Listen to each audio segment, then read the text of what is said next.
Russia has been trying to dominate, absorb, and erase Ukraine for centuries. It is a long struggle between a people fighting to exist and an empire refusing to let them go. Both Ukraine and Russia trace cultural ancestry to the medieval state of Kievan Rus.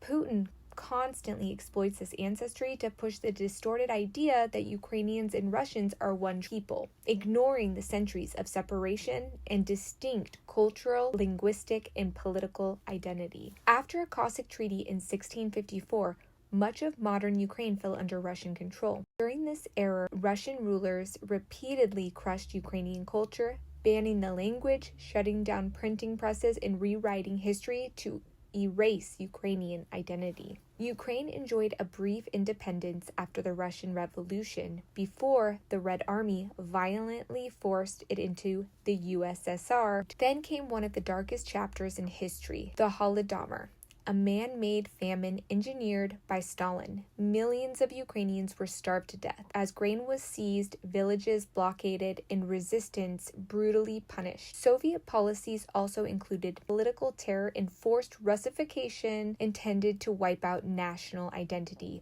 once again. When the Soviet Union collapsed in 1991, Ukraine declared independence.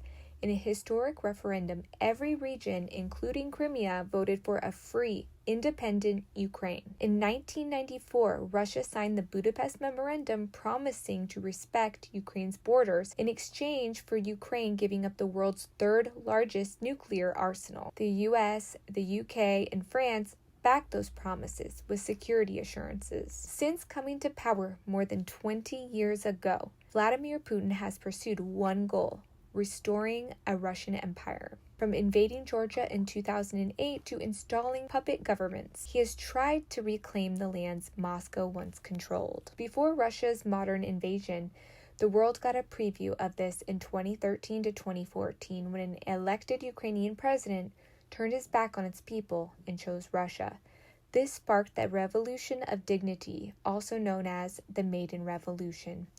Ukrainians flooded Kyiv's central square after Putin's obedient puppet abruptly rejected a deal with the EU and instead bowed to Moscow.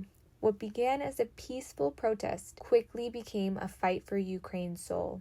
Students were beaten by riot police, and hundreds of thousands of Ukrainians rose up anyway. People camped on Maidan Square through freezing nights. Snipers fired at unarmed civilians, and yet they did not leave. They faced bullets, they faced grenades, they faced death, because they refused to live under a corrupt pro-Russian regime that stole their future.